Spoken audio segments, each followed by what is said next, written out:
Okay. So the theme of we're the final book of Genesis. I'm sorry, the final portion in the book of Genesis, Vayechi, and it discusses sort of the end of Jacob's life. The end of the portion is after Jacob passes away and Joseph passes away, and that's the end of the book of Genesis. And then next book, in the book of Exodus, we begin to read about the slavery in Egypt, which develops after the Jewish people have already been in Egypt for a few decades. In any case, what do you have in this parsha? In this parsha, you have primarily the blessing that Jacob gives to each of his children before he passes away, a unique blessing to each child.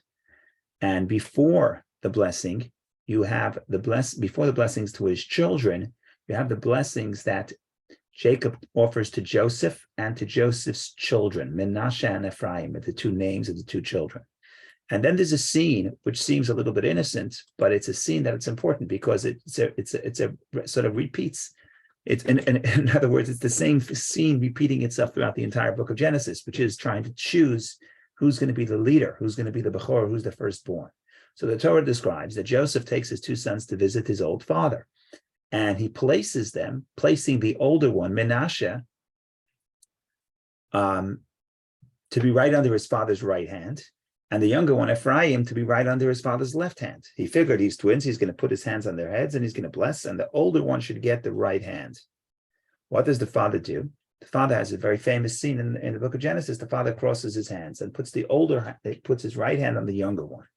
Joseph gets totally bent out of shape. He tells his father, "Do not. This is not correct.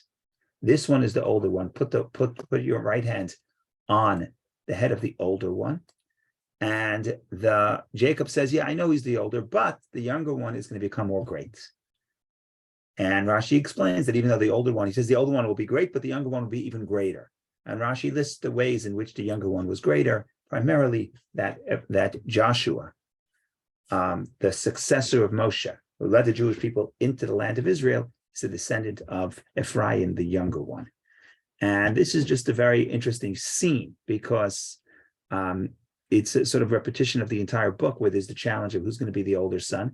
Joseph himself realized in his life that the problem when you try to, the conflict that could arise when the father favors one son or the son that's unnatural, that's what led to the sale of Joseph. But the father insists that even after the history with Joseph and his brothers, the father insists that what he's doing is correct. And in some ways, at least some people read it this way. I heard it from Robert Jonathan Sachs, but other people say it as well. In some ways, this represents the culmination of the book of Genesis, where the relationship between the brothers has been healed. If you go back to the first set of brothers, you have Cain and Hevel. Cain kills Hevel. Then you have the other conflicts. Jacob, you have Isaac and Yishmael. Yishmael was sent away. And then you have Isaac, Yitzchak, and Esav. And ultimately, they have a conflict.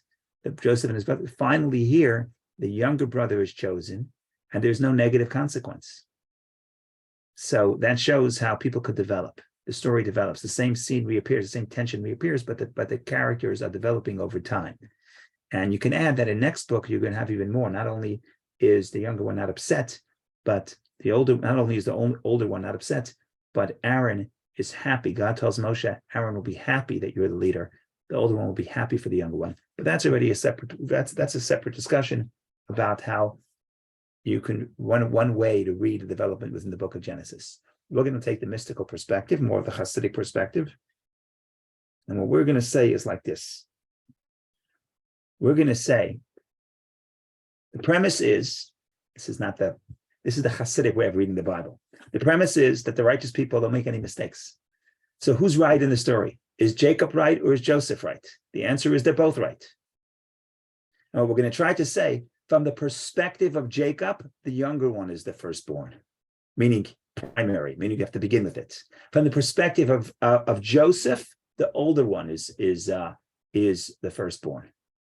So that's why I understand the position of each of them.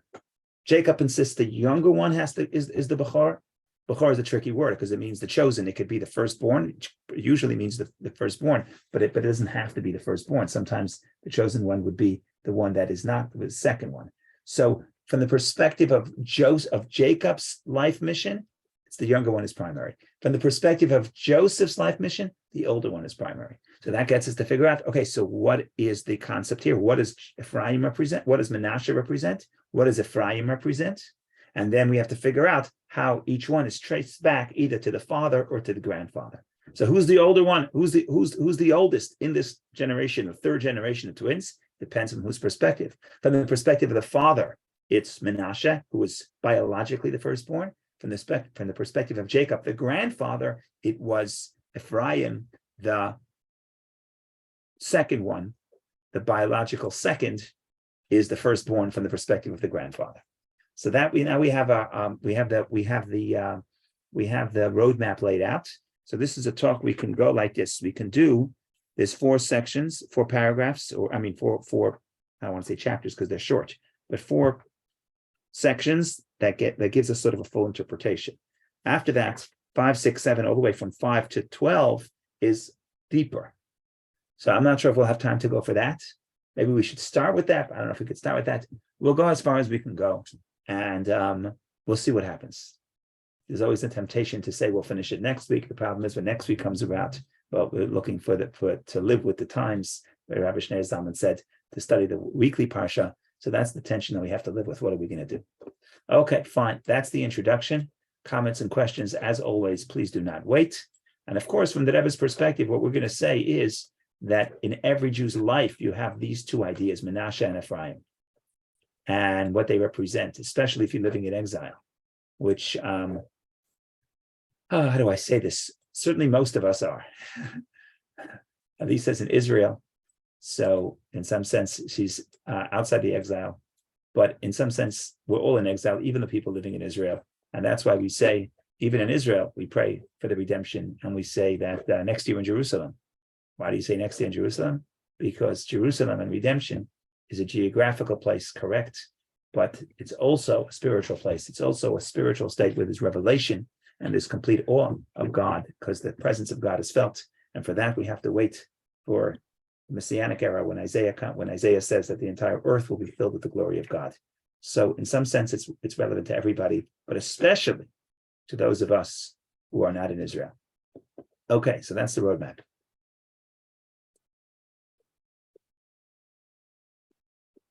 Okay, so as is the custom, we'll read as fast as we can, so we can pack in some more information. But when I read fast, that doesn't mean I don't want you to ask questions. It just means that there's a lot to do. Can you share the link also? Yes, let's do that right now.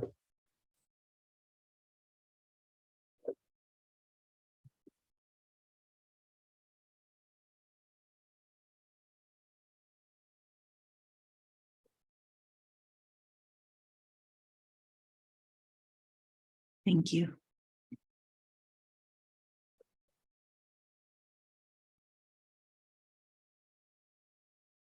Okay, here we go, ladies and gentlemen. This week's Torah reading relates that when Yosef presented his 2 sons, Ephraim and Menashe, before Yaakov for him to bless them, Yaakov placed his right hand on Ephraim and his left hand on Menashe.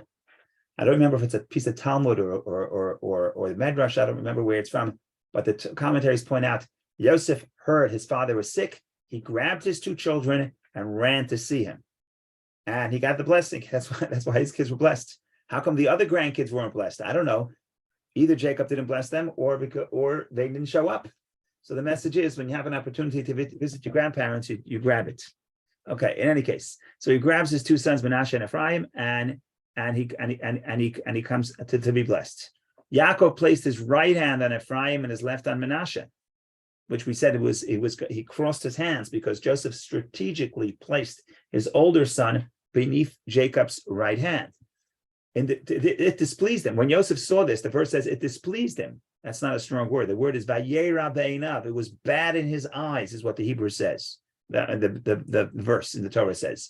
Yosef told his father, "No, father, this one Menashe is the firstborn. Place your right hand on his head." Yaakov answered him and said, "I know, my son, I know. He will also become great. Yet his younger brother will become greater than he." And he placed Ephraim before Menashe. So now we're going to ask an interesting question. Which is, if it's true that Jacob is right that the younger one is greater, so why wasn't the younger one born first? right? From the perspective of the book of Genesis, the older one, the firstborn is the most is the leader, should naturally be the one to receive the greatness. So why, if the younger one is greater, why wasn't he born first? So that's what we're going to try to say, that each one has an advantage. When we say that the younger one will be greater than the older one, that's only in one area. In other areas, the older one is greater, and therefore the older one is first. So that's what we're going to say. Explanation is necessary. The reason a firstborn is deserving of receiving a greater blessing than all the other children is that he possesses an inherent advantage over them and greater prominence.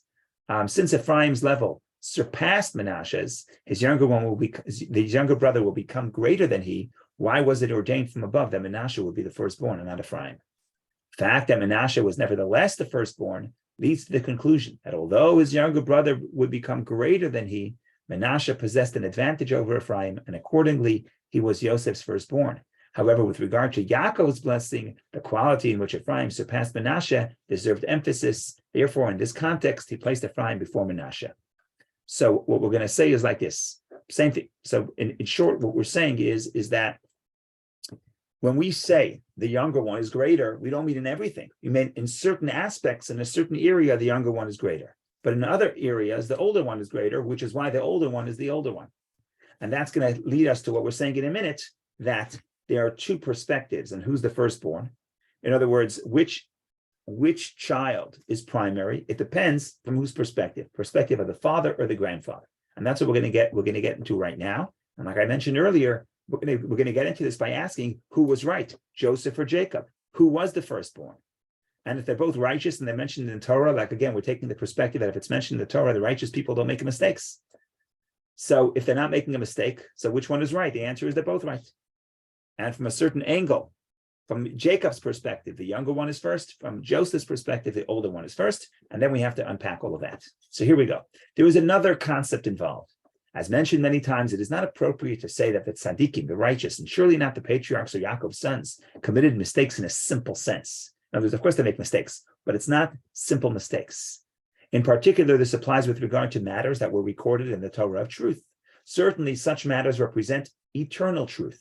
Since the word Torah is related to the word hora'ah, meaning instruction, these matters also serve as eternal lessons for every Jew in all generations. In other words, even Joseph's mistake that the older one should be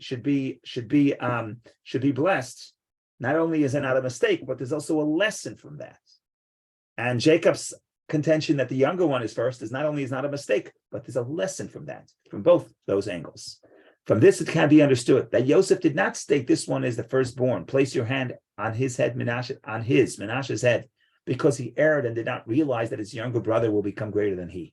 Rather, he maintained that the advantage Menashe possessed is manifest in his being the firstborn, as stated above, outweighed the advantage Ephraim would achieve. In other words, there was no disagreement. Everybody had all the facts. Joseph also understood that Ephraim has a certain advantage. But he said that advantage doesn't outweigh the other advantage. Thus, both concepts, Joseph's impression that Menashe's inherent advantage was higher, and Yaakov's understanding that Ephraim would reach a loftier rung, are true. Both are true.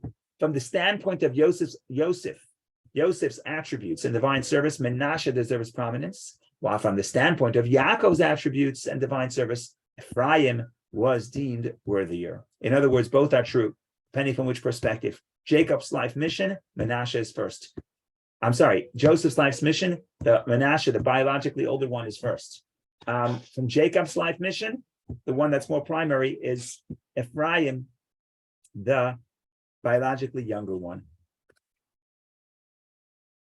Thus, we see that with regard to Joseph's fathering his two sons, Menashe was firstborn, and the power of his father was manifest in him more than in Joseph's other son. With regard to their relationship to Yaakov, by contrast, the order is the two sons born to you are mine. I will consider Ephraim and Menashe as Reuven and Shimon. In this statement, Ephraim is placed before Menashe and compared to Reuven, Yaakov's firstborn. So what we're saying here is interesting. What we're saying here is that we're saying that from Joseph's perspective, the father's perspective, the firstborn is really the firstborn. Menashe, the older one, is considered the firstborn.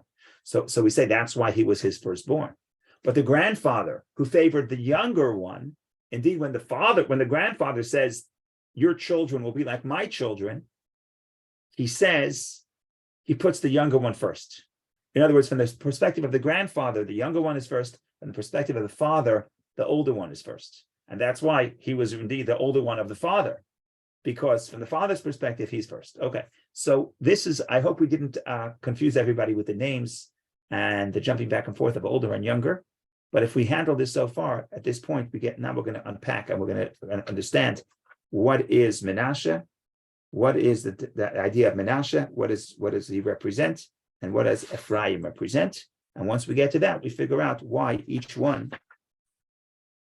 Joseph's firstborn should be Menashe, and Jacob's quote unquote firstborn prominent one should be Ephraim. But first we have to figure out what is Menashe, what is Ephraim. The way we get there is by figuring out what their names mean, because these are one of the names that are actually recorded in the Torah, and the Torah gives us the meaning. Joseph explains why he offers these names. So now we have a place where we can go to figure out, to unpack what the spiritual meaning of Menashe and Ephraim is, and we derive that from their names. So I hope this was not too confusing or complicating. Unless there's an objection, we're going to continue. In the meantime, we'll say l'chaim. Oh, no, wrong copy.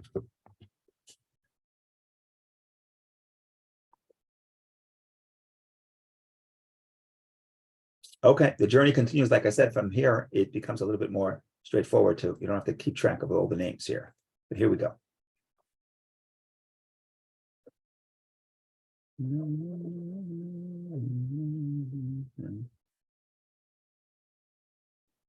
Oh, no. Yeah.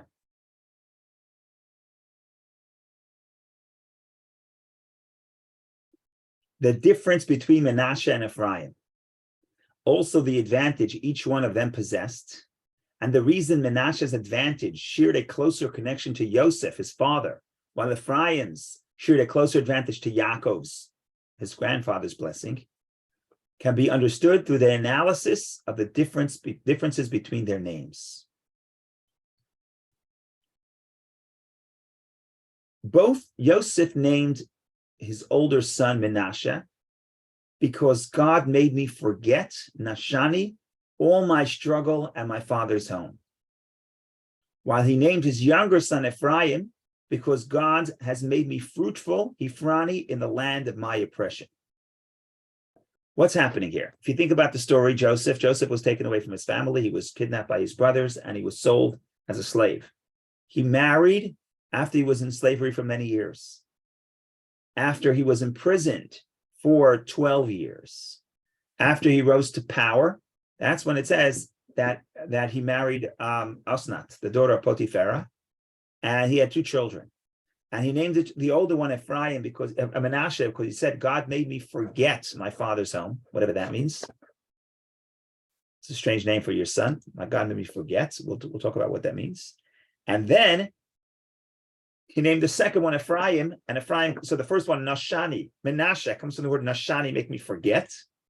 And the second one, Ephraim, comes from the word fruit. God made me fruitful in the land of my sorrow. These are the 2 names. What we're going to say, we're going to say that these names represent not just 2 ways of saying the same point, that I've been successful here in Egypt, not in my father's home, but it's actually expressing 2 different attitudes that are necessary for Joseph to be successful, and ultimately for every Jew to feel successful, to be successful when they are in a distant place, distant from home, either geographically or spiritually. So here we go.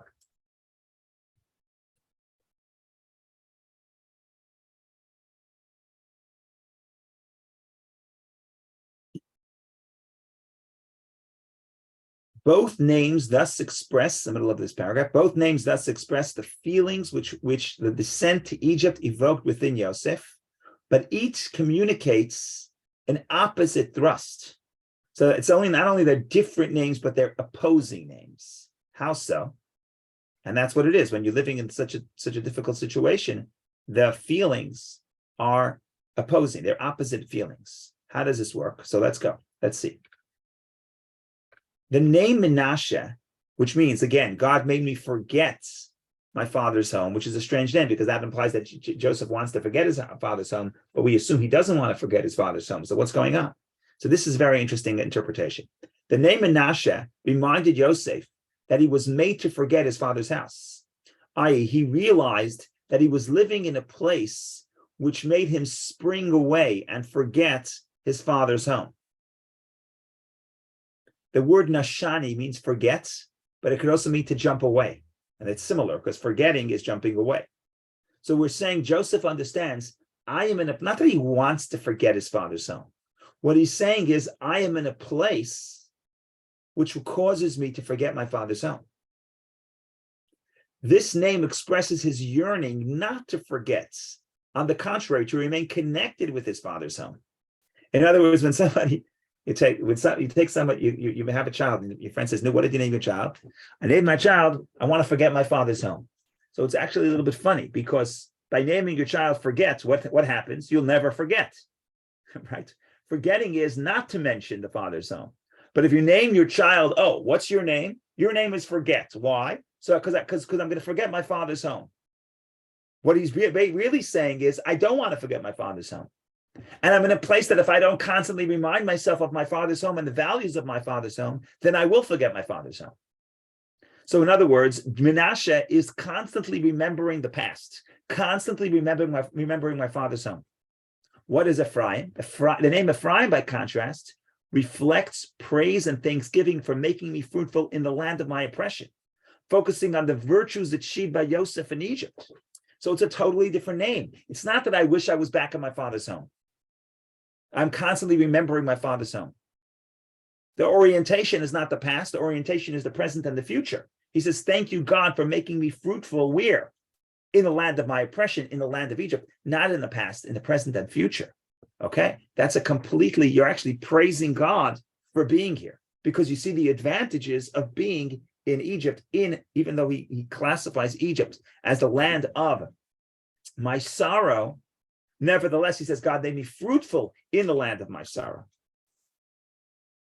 So we're going to say these are two attitudes, and there's two ways how to remain connected to the past and how to be connected to your own values. And we're going to say both are necessary.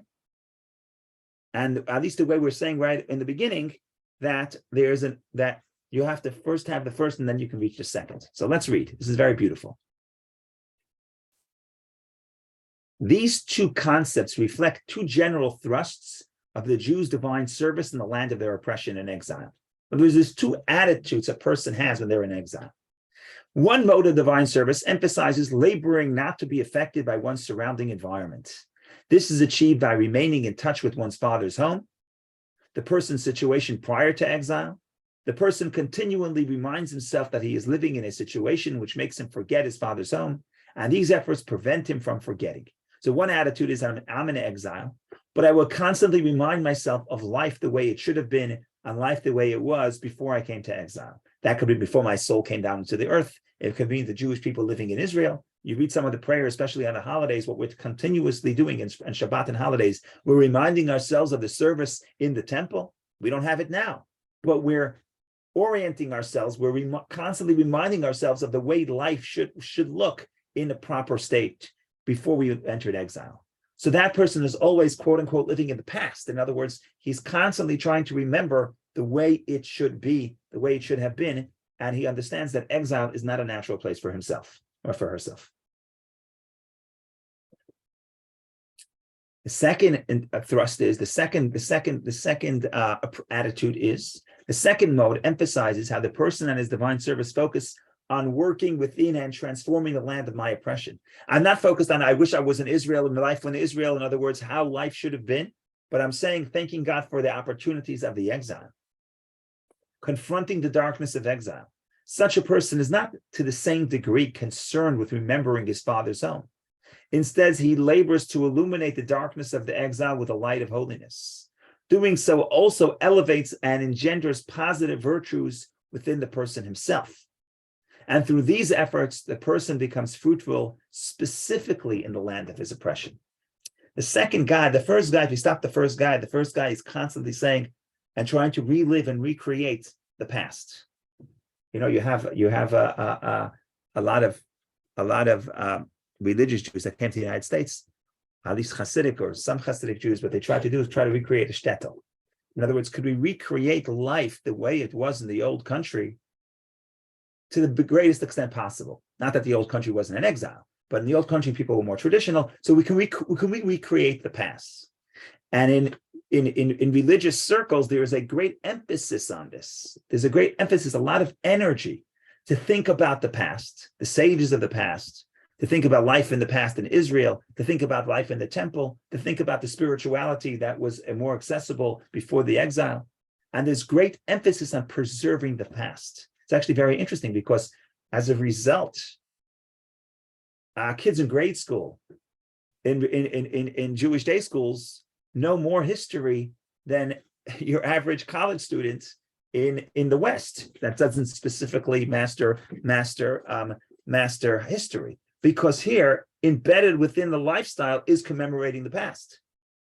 And we could tell you about the Babylonians, and we could tell you about the Romans, and we could tell you when they lived and when they conquered us and what they did to us.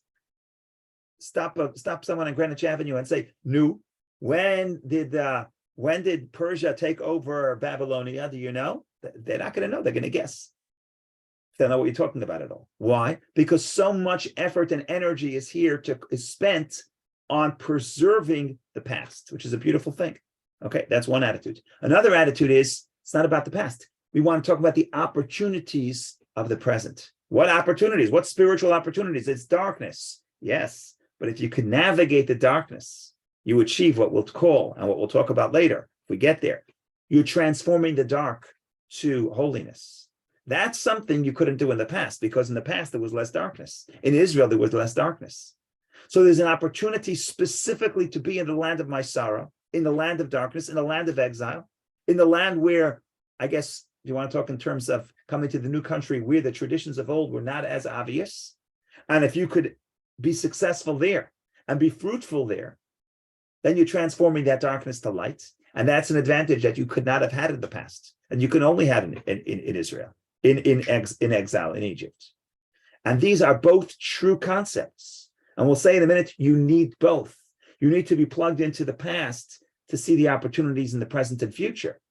But they're completely different attitudes. And then we're going to tie everything together with the firstborn of Joseph and the firstborn of Jacob. And that's sort of our first attempt at the answer. Then the second attempt becomes much, much more detailed. We'll see what happens. We'll see what happens with the second attempt, which is much longer.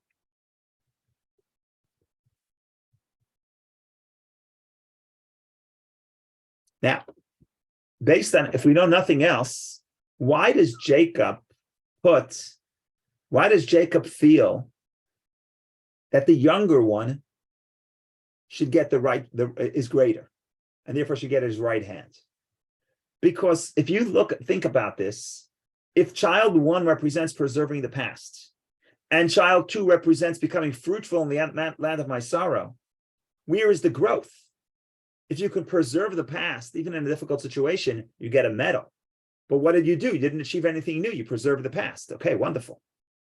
But if you can be successful and be fruitful in the land of your sorrow, in the language of the Hasidic perspective, if you could transform the dark to light, that's so much greater. That's actually the goal.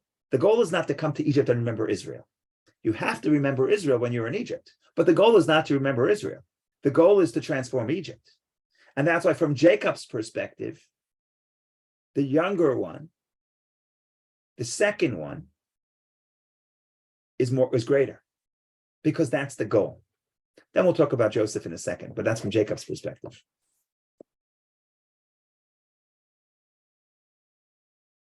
The reason Ephraim's achievement is considered greater than Menashe's, again, Menashe, the older one, means to forget, means he's preserving the past. He's not forgetting the past. The younger one, his achievement is that he's becoming fruitful in the land of the sorrow, meaning he's transforming the darkness, meaning he's being successful in the land of Egypt. So why is the second one greater?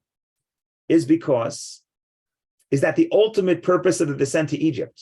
And in a larger sense, the descent into all exiles is that they are descents for the sake of ascent. Why do we have the exile?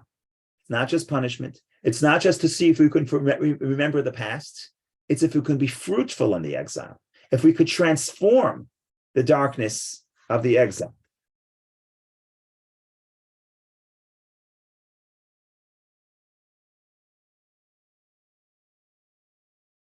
That's the purpose. i.e. a springboard enabling the Jewish people to reach a position above the level that preceded the descent. Such an ascent is achieved not only by not forgetting one's father's home, but also and primarily by making a change within the environment of the exile, transforming the descent into exile to a positive influence, being fruitful in the land of my oppression. Nevertheless, Menashe is still the firstborn.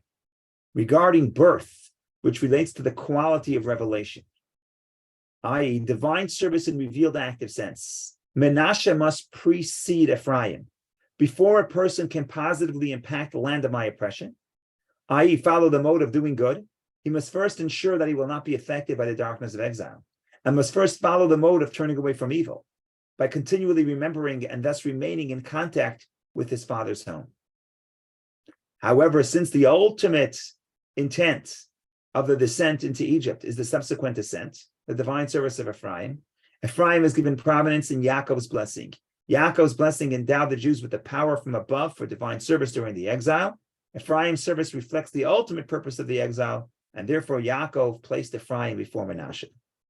So let me summarize the last two paragraphs, and then we'll see what we'll do from there. What we're saying is as follows. Let's assume that we're assuming that the purpose of the exile is not to preserve the past. It's a wonderful thing to preserve the past. It's actually very difficult, and it's a worthwhile endeavor, and it's necessary. But that's not the goal. If that would be the goal, then who needs the exile? In other words, from the Hasidic perspective, exile is not just a punishment, but there's a purpose. And what's the purpose? The purpose of the descent is an ascent to go even higher. But if you go down and you come back to square one, then there's no purpose. So if you went to exile, you remembered your father's home, and then you came back to your father's home, what's the purpose? So we're saying the purpose of exile is Ephraim, to be successful in the land of my sorrow, meaning to transform and affect your environment, to make yourself fruitful in the land of Egypt the way Joseph did. And that's why, from the perspective of Jacob, which is the purpose of exile, we're going to look at and we're going to say that the goal is the second one. The goal is to be fruitful. The goal is Ephraim. However, Menashe is still born first. Why? Because what is birth? Birth is revelation. And there has to first be, before you can achieve step two, you have to achieve step one. Before you can hope to transform exile, you have to remember, be loyal to who you truly are, your spiritual mission, which is related to remembering your father's home. And that's why Menashe comes first and then Ephraim. Okay, that's the first section. This is a standalone piece. We'll learn the lesson at the back, which is also connected to the standalone piece. We didn't still fully develop why is it that the goal of exile is related to Jacob and Joseph is more about remembering his father's home. That we can develop. That's developed further within this essay, but we'll see if we'll go there. But for now, I want to skip to the end. And the end, the Rebbe speaks the practical implication, the practical lesson, and then we are at section 4. At some point, we'll decide if we want to go back to 5, 6, 7, 8, 9, 10, 11, 12. 11, 12. We're going to go straight to 13.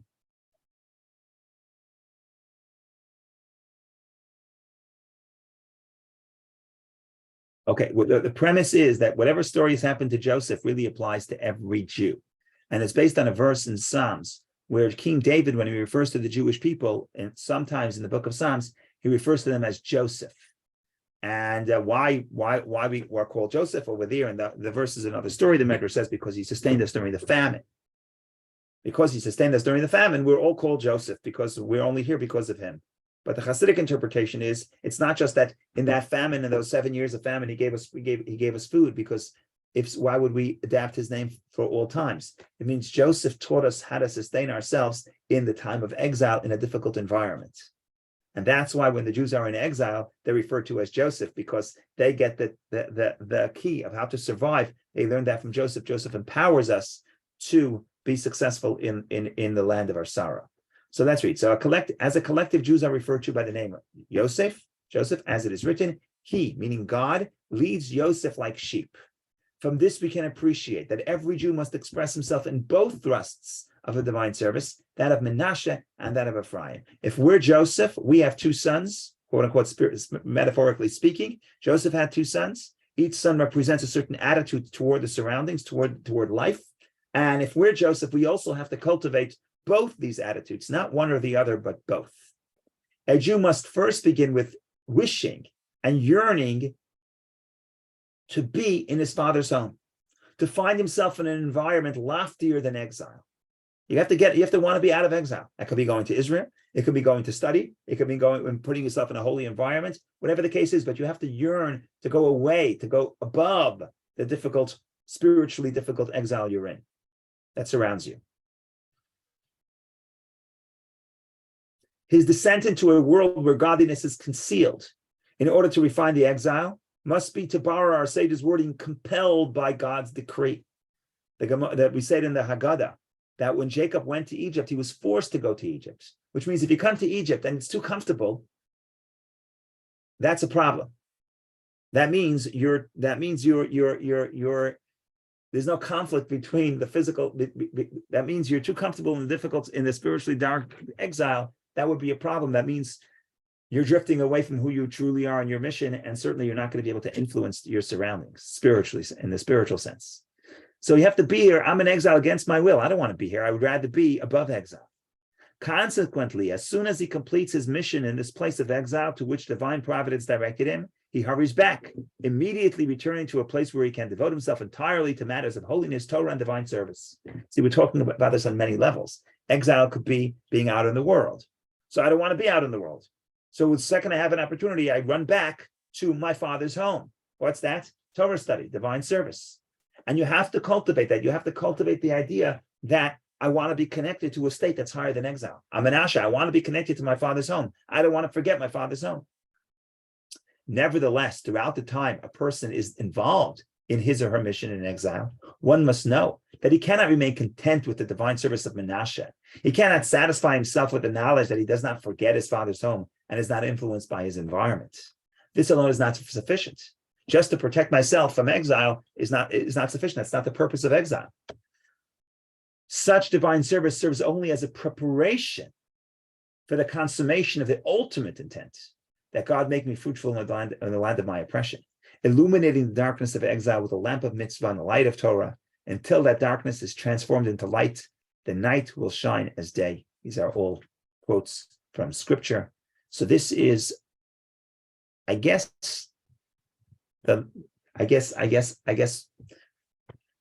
a complete idea, but it's not that complete. There's a lot more to say, but it's a fascinating concept that for us to survive, we need both aspects of Menashe and Ephraim.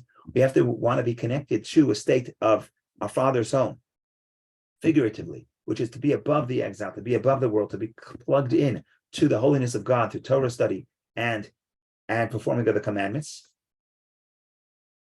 And we have to realize that when we're in the world, we're in an environment that's trying to make us forget our own identity. And we have to make sure to preserve our own spiritual identity and preserve the longing to be connected to our spiritual identity.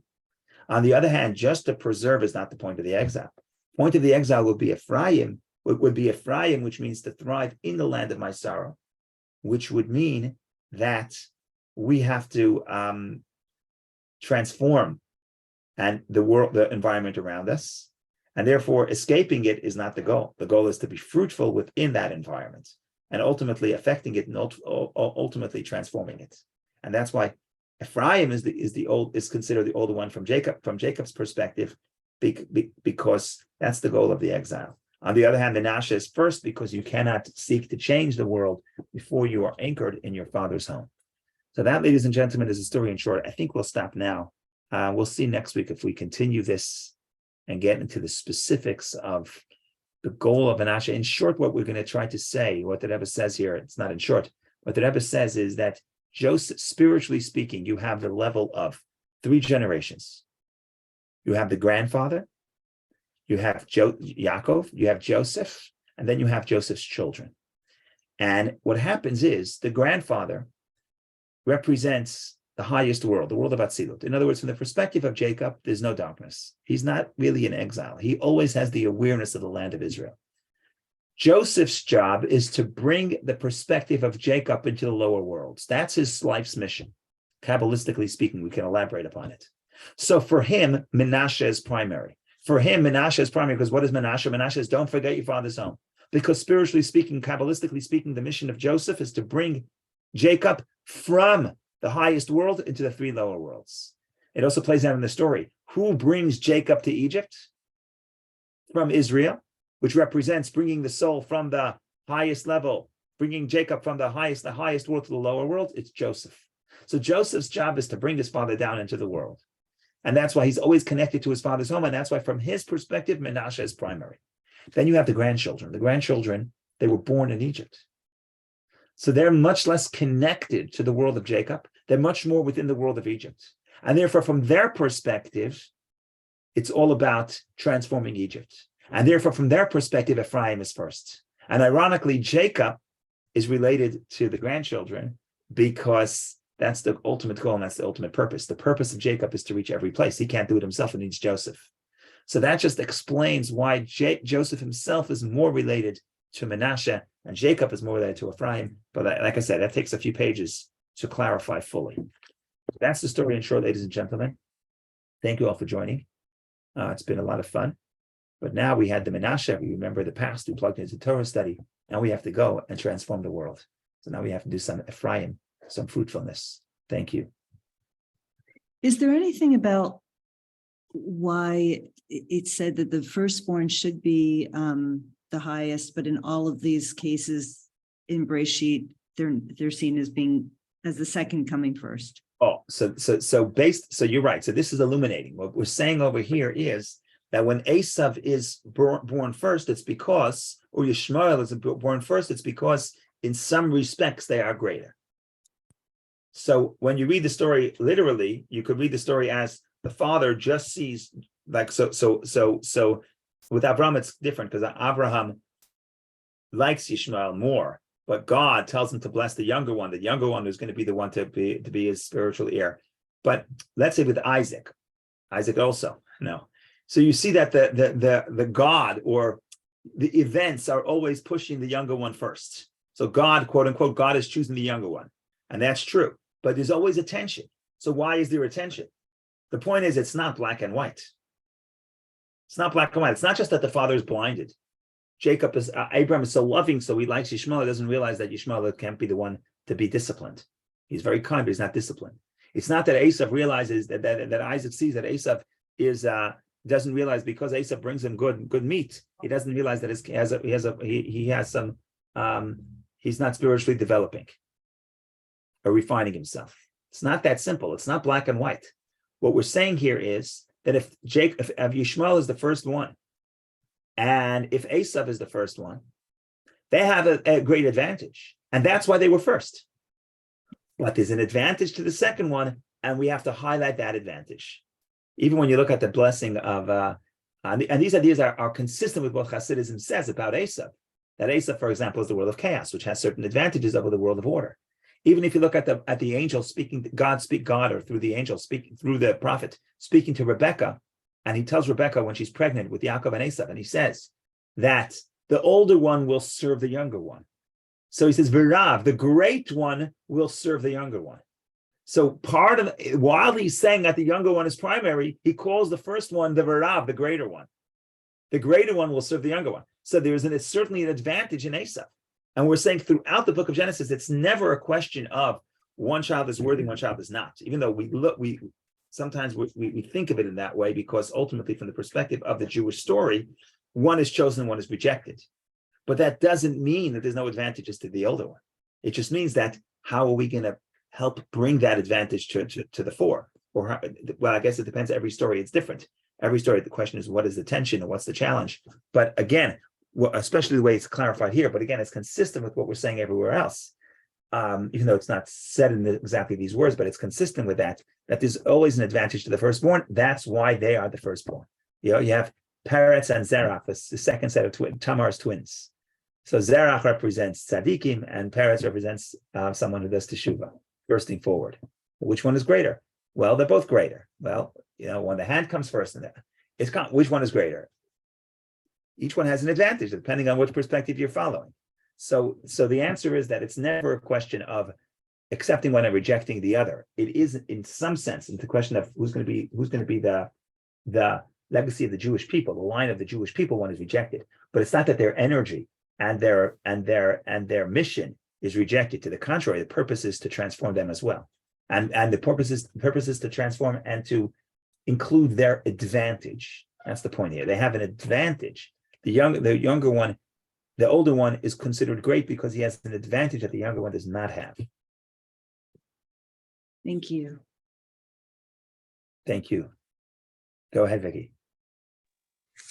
Thank you, Rabbi.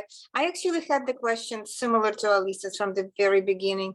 Why is it from the Torah's perspective the older one is considered greater? Is it because of the double portion, or there is any other reason? And it seems like all the stories kind of try to prove that there is not such thing as choosing one over the other. Well, I think that so that's a very broad subject. The position of the older son in the book of Genesis. That's very broad, and there are many angles. I would say that I would amend a little bit what you said. Not that there's no point in choosing one, but there's no point in, naturally we would say that the older one is the one to be chosen, and throughout the book consistently, the younger one is chosen. So there is something to the natural advantage that the book of Genesis is rejecting, and then there's sort of the spiritual advantage, which is less obvious, that the book of Genesis is embracing. So I think that's the way I would say it. I would say there are natural advantages that you would expect. Joseph's strength, like Esau's strength, might, strength. Of course, you're going to choose your mighty, strong son to protect you. Why would you choose Esau? Jacob, who's sitting in the tent, he can't get his act together, right? So you have a spiritual advantage and a physical advantage. That's in that case. So there's always the obvious advantage. Physical might is one expression of that, but there's an obvious advantage, and then there's more of a subtle, spiritual, less tangible advantage. And the Torah is telling you, look at that one, because ultimately to survive, not to survive in the immediate, but to survive in the long term, for thousands of years, might itself won't do it, because all the mighty empires collapsed. And we somehow managed to survive without the mighty empire, because our advantage is not obvious. So that's what the Torah is telling us. Now, what the Rebbe is saying here is that's not to say that there's no advantage in the older one. In fact, they are older because they're greater in some respect. But you're right, it's a very broad subject. What's the attitude? Because later the Torah sort of loses interest. In the book of Genesis and the book of Exodus, we sort of lose interest in the firstborn. In fact, we take away the firstborn and we move it to the tribe of Levi. We're much more interested in the advantage. It shifts. The whole thing shifts. But in Genesis, it seems like we're battling the common notion. The common notion is that there are obvious advantages that usually were associated with the firstborn. Whether it's nature or nurture is another story, right? Why all the firstborns were considered great? Maybe they got the most attention, so they rose to greatness. I don't know. But the bottom line is there is an obvious bias toward the advantage of the firstborn in that culture. And the book of Genesis is always countering that notion, always saying that look for the advantages that are less obvious. Look for the advantages that are more intangible. Thank you. It was a beautiful answer. Thank you. Thank you, Vicky. Thank you. Everyone have a wonderful day. And we should see each other in good health. Thank you. Amen.